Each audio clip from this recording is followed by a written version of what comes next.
Ninakukaribisha tena mtazamaji wa Gospel Voice TV katika jina la Yesu.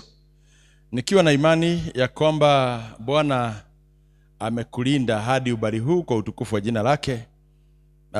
Kwa wale ambao tunaonana mara ya kwanza, ninaitwa Pastor Raphael na nimeokoka. Kristo ni Bwana. Mimi ni mchungaji wa kanisa la CFF katika mji wa Meru, mahali panaitwa Makutano ya Meru. Na tumeona mkono wa Bwana pande hii. Siku ya leo nimekuletea ujumbe inaitwa kutembea na Mungu.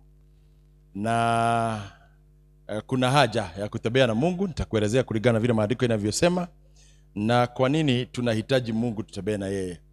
Na ukweli ni ya kwamba kila mmoja wetu anahitaji kutembea na Mungu, na ukitembea na Mungu maisha yako inakuwa tofauti na ya wale watu wengine. Nataka tuingie kwa neno na tubarikiwe pamoja. Baba, katika jina la Yesu, ninakutukuza kwa ajili ya hii nafasi umenipatia. Ninene neno lako na mjakazi wako. Ninaomba ya kwamba maneno yale nitakayoyaongea yakuwe ya faida. Neno lako linasema huwezi adaa meza yako bure, bali lazima itimize kusudi. Ninaomba ya kwamba yale nitakayoyaongea ilete ushindi kwa utukufu wako. In Jesus name we pray. Ni vizuri tuelezane ya kwamba mwanadamu yeyote tuliumbwa na Mungu. Every one of us tuliumbwa na Mungu, na Mungu alituumba kwa ajili ya utukufu wake. Na kwa hivyo tunapofanya kazi katika dunia tunafaa tulete Mungu utukufu. Maandiko inasema dunia yote ni ya Mungu, Psalms 24, na vyote vilivyomo. Dunia yote ni ya Mungu na vyote vilivyomo. Kwa hivyo hakuna mwanadamu ambaye si wa Mungu, na hakuna dunia ambayo ni ya Shetani. Kila kitu katika uso wa dunia ni cha Mungu, na Mungu alizitengeneza kwa ajili ya utukufu wake. Mtu yule ambaye maisha yake huwa inakaa vizuri zaidi katika uso wa dunia ni mtu yule ambaye amejifunza kutembea na Mungu. Watu wamejifunza kutembea na vitu mingi.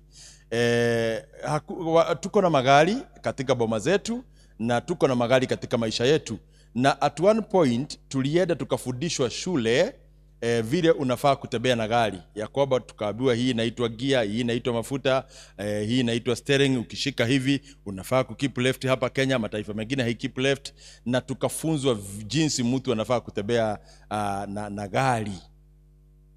Na sio hiyo tu, watu wamefundishwa kutembea katika maisha.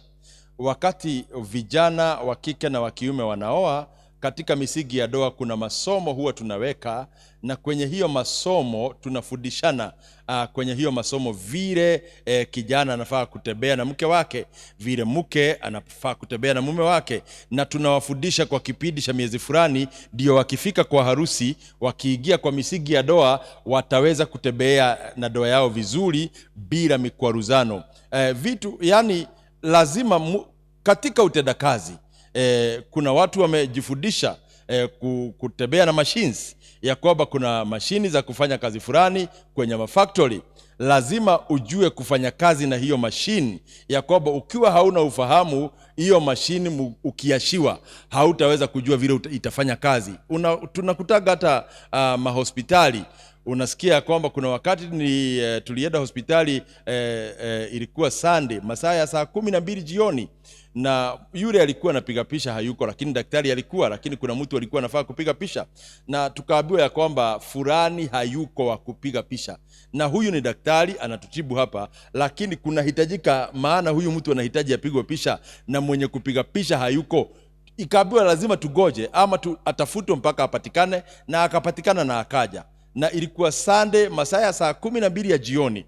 Hivi ni kusema ya kwamba hawezi fanya kila kitu huyu daktari, igawaje na daktari anajua kutibu, lakini kuna mtu anahitajika wa mashini ya aina fulani ndio aweze kukuonyesha kutenda kazi, ama aweze kuelewa hiyo mashini itaoperate namna gani. Hivyo vitu tofauti zina mafunzo yake tofauti. Hivyo ndivyo sisi tulivyo, ya kwamba ni lazima tufundishwe kutembea na Mungu. Na hapa ndipo hatari kubwa inafika kwa mtu ambaye ame-opt ya kwamba yeye hahitaji kanisa, lakini anahitaji Mungu.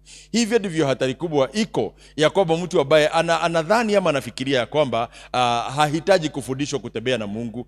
Wakati wale watu wa zamani walikuwa wanatengeneza miungu, Kwa mfano, unaposoma kitabu cha Matendo ya Mitume, kuna mtu mmoja pale ameandikwa alikuwa anatengeneza mungu kwa mji wa Efeso. Alikuwa anatengenezea watu mji, alikuwa anaitwa Artemi.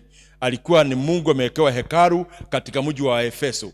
Alikuwa anatengeneza huyo mungu na anaonyesha watu vile huyo mungu anafanya kazi, na mkitaka kubarikiwa mfanye hivi. Hata in the Old Testament kuna miungu ilikuwa inatengenezwa, the god of fertility. Na ukiangalia watu wa Misri walikuwa na miungu zaidi ya 23 ya kwamba, na hiyo miungu na kuna mungu wa aina moja alikuwa mungu wa fertility, kulikuwa na mungu mwingine alikuwa ni mungu wa biashara, ukitaka kutajirika, na walikuwa wanafundisha watu huyu mungu ndio aweze kukufanyia kazi ya aina fulani, lazima ufanye hivi. Sasa basi, katika nyumba ya Bwana tunahitaji kufundishwa kutembea na Mungu wa mbinguni, na tukikosa kufundishwa ni kusema tutakuja katika nyumba ya Bwana na Mungu wako, lakini tunakaa, ibada inaisha, tunainuka, tunaambiwa tumeomba na tunaenda nyumbani na maisha yetu haibadiliki. Watu wale wote hutembea na Mungu, hakuna mtu maisha yake ilibaki the same. Katika Biblia wote waliotembea na Mungu maisha yao ilibadilika, kwa sababu kwenye kutembea na Mungu kuna vitu tunafaa kuwa na ufahamu. Tunapokosa hiyo ufahamu ya kwamba tunafaa kukaa hivi na Mungu, reality ni hii ya kwamba maisha yetu itabaki the same regardless ya kwamba Mungu yuko ama hayuko. Na inafaa kuwa tofauti ya kwamba sisi tunamjua Mungu, tunafaa kuwa na utofauti na watu wale wengine. Lakini ukiona maisha ya mtu ametembea na Mungu haina tofauti, basi uelewe hakutembea na Mungu. Biblia inasema ya kwamba Enoch ambaye ameandikwa kwa maandiko, kitabu cha Genesis, akatembea na Mungu mpaka akakosekana duniani, maana Mungu alimshukua.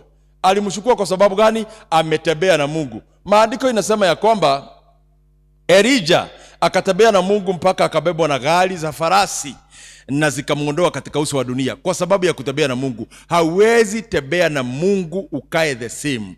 Daudi alitembea na Mungu, na Biblia inasema ya kwamba hakuna vita alipigana Daudi akashindwa. Na kwa hivyo wewe unaishi maisha defeated, ya kwamba kila kitu unajaribu ya kwamba hakifanyiki. Ni vizuri ujichunguze, am I walking with God ama tuliashana? Ninaongea hivi ndio uweze kujiangalia, maana kama Daudi alitembea na Mungu mpaka akapiganiwa vita zake zote, Samueli akatembea na Mungu. Biblia inasema ya kwamba wakati adui aliinukia Samueli, Biblia imeandika ya kwamba Mungu alirusha mawe akiwa mbinguni, mawe ikaanguka, na Biblia imenakiri watu wale waliuawa na mawe ni wengi kuliko wale waliuawa na upanga. Kwa nini Mungu afike level ya kurusha mawe kutoka mbinguni? Kwa sababu kuna mtu ametembea na yeye. Joshua akatembea na Mungu, siku moja vita ikashasha. Biblia inasema nini ilifanyika? Jua lilisimama ndio giza isiingie. Joshua hawezi shindwa, jua likasimama giza isiingie. Ndio nini? Asije akashindwa kwa vita. Hata Biblia imenakiri ya kwamba wakati mwingine Joshua alipigana kiwango cha kwamba vita iliposhasha, Mungu akatumia wadudu kupigana hiyo vita. Akaleta wale wadudu wanaitwa hornets, wale tunawaita magi, wale wanadugaga kama nyuki. Akaleta wadudu kama hao wapigane kwa niaba ya Joshua. Ninapoongea hivi ni vizuri tukubaliane ya kwamba unahitaji kujua kutembea na Mungu. Nao kutembea na Mungu ni kusema ya kwamba lazima ujue requirement zake. Maana shida si Mungu, shida ni sisi. Requirement za Mungu za kutembea na yeye ni gani? Number 1, you need to walk with faith. Lazima umuamini. Hakuna vile utatembea na Mungu na hauamini ya kwamba yuko na anasaidia watu wake. Lazima umuamini. Now, hebu tusome kitabu cha Wakorintho wa pili, 2 Corinthians chapter 5 and verse 2 Corinthians chapter 5 and verse 7.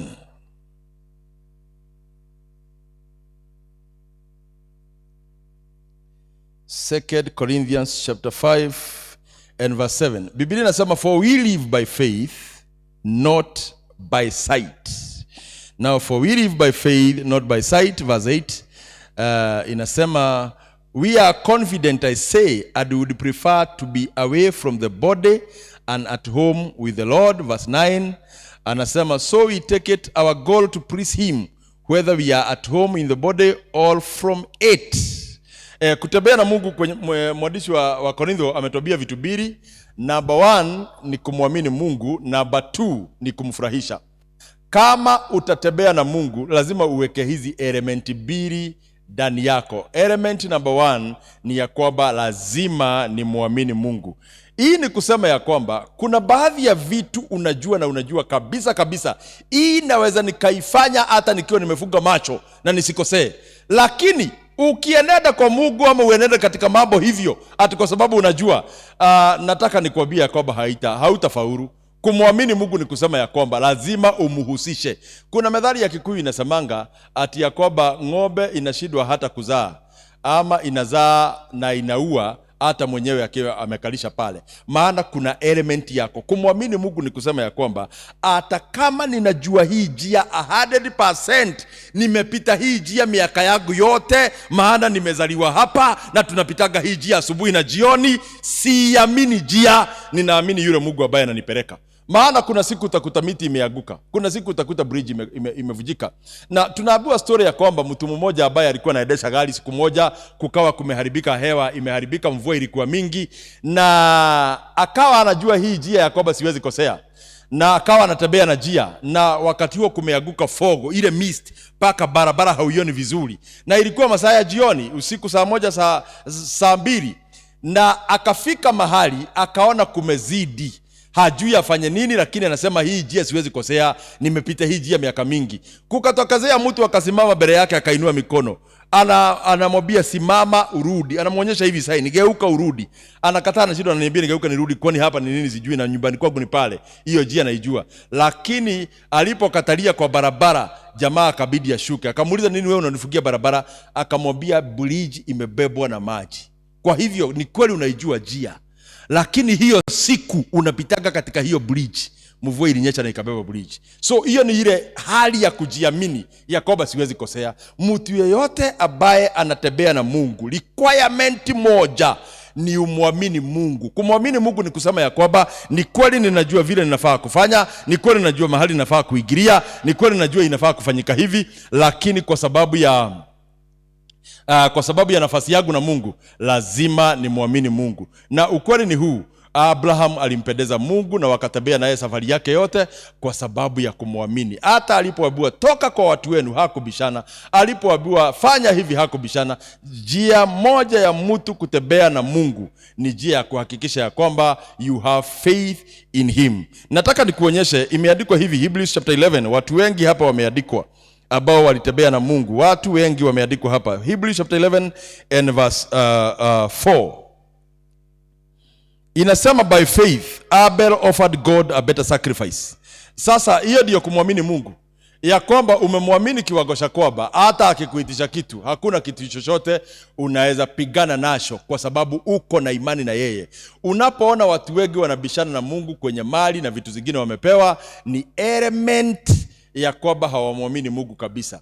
Kuna wakati Mungu anakuambia ashiria kitu fulani na mimi nifanye vitu fulani maishani mwako, unakuta huyo mtu amekataa kuashiria kwa sababu hamwamini. Na ukweli ni huu, maandiko inasema ya kwamba in the book of Hebrews chapter 5 ya kwamba Mungu anatumiaga watu. Kwa hivyo kuna watu wanakuambia, na hivyo amekwambia ni Mungu amesema. Nao ni vizuri nikwambia maneno haya kwa sababu pia ni ya ukweli. Unaweza jikuta umeanguka ndani ya shimo, na hata hii story nishaisikia ikipeanwa mahali. Mtu alianguka ndani ya shimo, na lile shimo alianguka akiwa katikati, akashikilia manyasi ilikuwa imemea ndani. Akaambia Mungu, ninakuomba uniokolee katika hili jambo. Na ye Mungu akamwambia basi ashiria. Alipoambiwa ashiria, akataka kujua hiyo shimo deep ni kiwango gani. Alisikia sauti imesema ashiria hiyo manyasi umeshikilia. Akang'oa kamawe na mkono moja akaagusha. Akasikia zile dakika kamawe kanakaa before kagoga chini ni mingi. Akasema hata kama ni wewe Mungu unaniambia, hapa siwezi ashiria. Na kwa sababu ya kukatalia pale, hapo ndipo maisha yake iliishia. Now reality ni hii, you need to hear the God's voice. Na kumwamini Mungu ni kusikiliza sauti yake. Number 2, kumwamini Mungu ni kukuwa mtiifu, to be obedient. Kumwamini Mungu ni kukuwa obedient. Obedient ni gani? Ile sauti Mungu anakuambia nifanyie hivi ama fanya hivi, inuka uende kanisani, hiyo ni sauti ya Mungu. Inuka ufanye kitu fulani, ni sauti ya Mungu. Inuka uende hapa, ni sauti ya Mungu, unaitii. Na sauti ya Mungu haikaagi convenient. Abraham aliambiwa kanitolee mtoto. That sound was not convenient kwa Daudi, kwa Abraham, na alifanya, lakini aliitii kwa sababu ni sauti ya Mungu. Na Mungu amepeana instruction tofauti, lakini sio kila wakati anasema atolewe mtoto. Ni Abraham peke yake aliambiwa atoe mtoto. Watu wengine katika maandiko hawajaambiwa watoe watoto. Na mtu kama anaitwa Jona aliambiwa, wewe toka hapa uende Nineve ukahubiri. Hiyo ni instruction, na akakataa kuitii. Ukitaka kutembea na Mungu lazima ukue mtiifu kwa sauti yake. Kuwa mtiifu ni kusema ya kwamba utakaa kama mti umepandwa kado ya mahali kuna upepo. Yaani ya kwamba upepo ikienda hivi unaenda hivi, upepo ikirudi hivi inarudi hivi. Na vita mingi ambazo Wakristo wanakutana nazo maishani, unakuta baadhi ya hizo vita ni kwa sababu ya kukataa kumtii Mungu na kutii sauti yake. Watu wale wote wametembea na Mungu na wakapendeza ni watu ambao wamekuwa watiifu. Nuhu akaambiwa jambo kubwa, ati tengeneza safina muweze kujiokoa na wale wanyama nitakuonyesha. Na akaambiwa mti wa kutengeneza safina hautautoa kwa nchi yenu, utaenda nchi jirani, huko ndiko utatoa miti. Ndio Nuhu alitumia miaka 100 kutengeneza safina, maana ako peke yake na kule amefuata miti ya kutengeneza safina ni bali. So kumwamini Mungu ni gani? Ni lazima ukue mtiifu kwa zile sauti Mungu anakwambia. Abraham angekosa kuwa mtiifu, hangependeza mbele ya Mwenyezi Mungu. Elijah angekosa kuwa mtiifu, hangependeza. Danieli angekosa kuwa mtiifu, hangependeza. Kuwa mtiifu ni kusema ya kwamba ninajua neno la Bwana na ninajua vile linasema. Ni kweli kuna mambo ninaomba anifanyie, lakini hata kama hajayafanya nitakuwa mtiifu. Watu wengi hukasirikia Mungu na wanaanza kumuuliza maswali. Na Biblia inasema kitabu cha Yeremia, mtu hata mmoja asiweze kuuliza Mungu maswali. Mungu anashukia kuuliza maswali, na akasema ya kwamba nyungu haiwezi uliza mfinyanzi, unanitengeneza kitu gani? Na kwa hivyo usiulize Mungu maswali. Na kwa hivyo nikwambie hivi, adui mkubwa anayezuia uweze kutembea na Mungu ni hizi vitu viwili ama tatu nitakwambia. Number 1, the comfort of men. Wakati watu wanakufariji, utakosa kutembea na Mungu. Kuna wakati watu wanakupatiaga comfort. Kanisa lililoachwa na Yesu walikaa Jerusalem zaidi ya ile muda Mungu alikuwa anataka, mpaka Jerusalem kukashafuka, kukatokezea persecution. Na ni Mungu aliruhusu persecution ndio waweze kueneza injili katika mataifa mengine. Kama hakungetokezea persecution, hawangetoka. Walikaa Jerusalem 80 years baada ya Roho kuwajaza, na walikuwa wameambiwa mkijazwa na Roho mnaweza toka. Walipojazwa na Roho wakakosa kutoka, wakakaa Jerusalem 8 years. Inaitwa the comfort of men, ya kwamba nitakaa hapa maana ninaridhika, nina kila kitu, na utakosa kutii sauti ya Mungu. Mungu anaweza kuambia hama hii mtaa, uende mtaa ule wa Padeira na mimi nitakubarikia huko. Na wewe unasema sasa nikihama hapa, kwa hii nyumba nimekaa miaka mingi, hata landlord ananijua, hata mshahara nikichelewa, ukichelewa kazini, nichelewa kulipa nyumba, landlord hawezi niaibisha. Na sasa nihame hapa namna gani? Sasa nikihama landlord wa huko atanielewa. Alafu ukiona hiyo unaona sitahama. Unaabua na Mungu hama hapa, unasema sasa nikihama hapa hata nikija saa 5 ya usiku, mikola ya hii muji inanijua. Nimetembea hii mtaa siku zote. Kwa hivyo hata wale wanafanyaka kazi yao usiku, wakora wananijua. Kwa hivyo hawezi niuliza. Unakosa kuhama kwa sababu wakora wanakujua. Na ama unasema ya kwamba wakati ule mshahara yetu inachelewa, yule nikituma watoto nendeni kwa shopkeeper fulani, mpatiwe kitu fulani, hawasubukangi, hata hawasubui. Wakifika wanapewa na siulizwi, na hata niaibisha. So kwa sababu shopkeeper anakuaibisha, unakosa kuwa mwaminifu kwa sauti ya Mungu inayokuambia uhame. Nataka nikwambia kwamba itafika mahali ushindwe kutembea na Mungu. Wanaotembea na Mungu ni waaminifu. Lakini comfort of men gani? Ya kwamba landlord ananijua. Comfort ya men ni gani? Ya kwamba shopkeeper ananijua. Comfort of men gani? Ya kwamba marafiki zangu wote wanakaa hapa kwa hii kijiji. Sasa nikihama na wanachama wangu wote wanakaaga hapa, nikienda kule nitakuwa nakaa mtu wa aina gani? Unakataa obedient because of the comfort of men. Adui kubwa ni comfort of men. Adui kubwa ni comfort of men. Biblia inasema Jeremiah 31 and verse 5. Inasema sauti ilisikika. Again, Jeremiah 31 and verse 15. Sio 5, 15. This is what the Lord says. A voice is heard in Lama, mourning and great weeping. Rachel weeping for her children and refusing to be comforted because they were no more. Ati sauti ilisikika Rama, kilio kingi, maombolezi mengi. Rakeli akakataa to be comforted. Ni nani hupeana comfort? Ni mtu ambaye anakupenda. Rachel, watoto wake walipokuwa naangamizwa, alilia, na kuna watu walikuja kumwambia Rachel, si wewe wa kwanza kupoteza watoto. Watu hupoteza watoto na maisha yao inakaa vizuri. Sasa wewe kwa nini ushinde ukisubua Mungu? Alipokataa, na Biblia inasema akakataa kufarijiwa. Alipokataa kufarijiwa, verse 16 inasema nini? Inasema, this is what the Lord says. Restrain your voice from weeping and your eyes from tears. For your work will be rewarded, declares the Lord. They will return from the wrath of the enemy. Rachel alipolia akakataa, sauti yake ilisikizwa na Mungu. Na akaambiwa, watoto wako nitahakikisha mimi Mungu wa mbinguni wamerudi. Kama Rachel angesikia the comfort of men, vile wanadamu wanamfariji, ukweli ni ya kwamba hangepata hii baraka ya kusikizwa na Mungu mwenyewe. Na kwa hivyo kuna mambo unapata wanadamu wanakucomfort, wanakwambia si wewe wa kwanza kugojeka hii ugonjwa, watu wote wanagojekaga hivi, sasa kwa nini ushinde hapa? Rachel alikataa na akasema ya kwamba nitasubua, na aliposubua paka Mungu mwenyewe akasikia. Hata unakumbuka ile mfano Yesu alipeana ya yule judge anaitwa Jaji Dhalimu, na Yesu akasema tukisubua Mungu hivyo, comfort of men inakunyimaga nafasi ya baraka. Wanakwambia kwani ni wewe wa kwanza kuvutwa kazi? Kwa nini ushinde ukingangana? Kwani ni wewe wa kwanza kugojeka hii ugonjwa? Watu wengi wanagojekaga hivi. The comfort of men inazuiaga Mungu asikie. Na mtu ambaye anaitwa Hana, ambaye alikuwa ameoreka na Elikana, alikuwa anadhihakiwa. Hana anadhihakiwa na mke mwenza kwa kipindi kirefu. Biblia inasema Hana alikuwa analia mpaka nakataa kukula.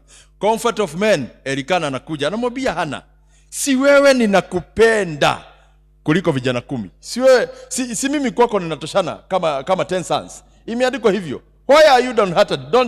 Don't I mean more to you than 10 sons? Hana anaabua na Elikana, kwa nini ushinde ukilia? Si mimi kwako ninatoshana na vijana 10. Comfort of men. Hana agakubaliana na hii maneno, hagajifungua, hagapata mtoto, hagajifungua. Alikubaliana na hii, agakubaliana hii ya Elikana ati ya kwamba mimi ninatoshana na wewe kama watoto 10. Ni kweli, lakini wewe si watoto wangu 10, wewe ni bwanangu. Hana alikataa the comfort, lakini agakubaliana na hii. Ukweli ni ya kwamba hagapata mtoto. Biblia inasema siku moja alienda na akasubua, akasukumana paka Eli akamwambia, wewe ni mlevi mama, na usiku na kunywa asubuhi. Ana akamwambia, mimi si mlevi. Mimi ni moyo wangu ninamwaga mbele ya Bwana. Let me tell you, ukikubali the comfort of men, kuna vitu hautawahi pata maishani. Tazama vile Hana anasema, I have not been drinking wine or beer. I was pouring out my soul to the Lord. Ni moyo wangu nilikuwa namwagia Bwana. Na kwa ajili ya hiyo agasikia ile maneno ya mume wake ati Yakoba, mimi ninatoshana na wewe na watoto 10. Ukweli ni Yakoba, Hana agakosa baraka ambazo alipata ya kupata mtoto anaitwa Samueli. Na ni vizuri nikwambie maneno haya, Yakoba, adui yako mkubwa ni maneno ile watu wanakuambiaga. Kuna vitu natafuta kwa Mungu, nataka nikwambie, ukisikiza watu hautaipata kwa Mungu. Kwa sababu gani? Moyo wako utaingia hiyo comfort zone, na ukiingia comfort zone hautasubua Mungu tena, hautatafuta nafasi ya Mungu. Rachel alikataa, na alipokataa akapata baraka. Huyu Hana alikataa the comfort ya mume wake Elikana, na alipokataa alipata baraka. Biblia inasema kundi la manabii likaenda likamwambia Elisha, mahali tunakaa ni padogo. Hiyo ni comfort. Hiyo ni comfort. Mahali tunakaa ni kadogo. Walikataa comfort ya mahali ambapo wanakaa. Wakasema hapana, tutume twende tukakata miti kule Lebanon, tuje tujenge nyumba nyingine kubwa. Wamekataa comfort. Maisha ikiingia comfort, utashindwa kutembea na Mungu. Adui kubwa katika maisha ya Mkristo ni wakati umeridhika. Wakati umeridhika, unakumbuka yule tajiri ambaye alisema na sasa mimi niko na kila kitu nahitaji. Hii chakula iko kwa magara sijamaliza kukula. Na nikiangalia mashamba yangu yote imezaa kila mahali. Akasema sasa moyo wangu ridhika. Utarudi uketi, ukule na ukunywe. Biblia inasema Mungu akamwambia usiku huo, I need your soul. Nitakuwa usiku wa leo. Kwa sababu gani? Kwa sababu ya huyo mtu kusema moyo wake uridhike. Hakuna kitu kibaya. Moyo ukiridhika hautafutagi Mungu. Utasikia kanisani kwenu kuna tangazo kesha, unasema kesha hii ya mwezi wa 7 na vile kuna kuaga na baridi, mimi niende kesha mwezi wa 7. Hapana. Ukasikia mchungaji akisema kuna fasting, unauliza fasting na mimi niweza kujifuga wakati kama huu? Si hata huyu mchungaji elewe hii season ya kujifuga. Let me tell you, hiyo inaitwa comfort of self. Unajitia nguvu wewe mwenyewe na unajitia nguvu the wrong way. Kujitia nguvu the wrong way ni kukataa zile vitu zinasukumaga watu mbele karibu na Mungu. Kitu kama maombi inasukuma watu karibu na Mungu. Kusoma neno kunasukuma watu karibu na Mungu. Fasting inasukuma watu karibu na Mungu. Unapokataa hizo vitu zote kujifanyia kazi, reality ni ya kwamba you are going to be far much comfortable. Na ukikuwa comfortable utakosa nafasi ya Mungu katika maisha, na ni hatari. Adui moja ambayo inazuiaga watu watembee na Mungu inaitwa adui the comfort of men. Number 2, the comfort of self, ambayo nimekuelezea. Unasema ya kwamba mimi ninajitosheleza. Comfort of self ndio yule mama alikuwa nayo. Anaulizwa na Elisha, ungependa tukufanyie nini? Na hana mtoto, lakini ameridhika vile alivyo. Anaulizwa, ungependa tuongee na mfalme kwa niaba yako? Anasema mimi msiongee na, tuongee na abe komanda kwa niaba yako. Anasema msiongee na abe komanda, mimi nimeridhika. Hata Gehazi alisaidia. Akasema na huyu mama ninaonaga hana mtoto wa kijana. Akamwambia muite tena, ni utapata mtoto. Mama akasema sitaki hiyo, sitaki. Ni nini hiyo? Ni comfort of self. Kuna vitu moyo wako ukiridhika na ufarijike, unakosa kutafuta baraka ambazo Mungu huwa anapeana. Nataka nikuombee, nikuondolee comfort katika moyo wako. Baba, katika jina la Yesu, nina imani kubwa na huyu ambaye anatamani sana kutembea na wewe, lakini changamoto yake kubwa ni comfort of men na comfort of self. Na mimi ninaomba ya kwamba Mfalme mwema na mwaminifu, ya kwamba wewe ambaye unasikia kilio cha watu wako utasikia kilio chake. Maandiko inasema Yesu hakuwa comfortable akiwa hapa duniani, maana imeandikwa Waebrania 5 ya kwamba alikuwa analia throughout. Na mimi ninaomba ya kwamba umwezeshe huyu ambaye amesikia ibada hii siku ya leo, ya kwamba aondokee comfort ndio aweze kutembea na wewe. Ninaombea hata kanisa lako ya kwamba liondokee comfort liweze kutembea na wewe. Ninaombea watu wako waondokee comfort waweze kutembea na wewe. Niko na imani kubwa ya kwamba tukitembea na wewe tutapata baraka, tutapata ushindi, tutapata favor na maisha yetu itainuka. Pokea sifa kwa sababu utatuwezesha kwa utukufu wako. In Jesus name we pray. Amen. May God bless you. May God be with you. Naitwa Rafael Maina na mimi ni mchungaji wa CFF Makutano Meru, na Yesu ni Bwana. Ningeomba support yako ya kusupport hii program, na ungeituma kwa hii namba iko kwa screen. Itafika namba ni 222-118-7238#. Hiyo ni account yetu ya kanisa, itakutolea jina Christian Foundation Fellowship.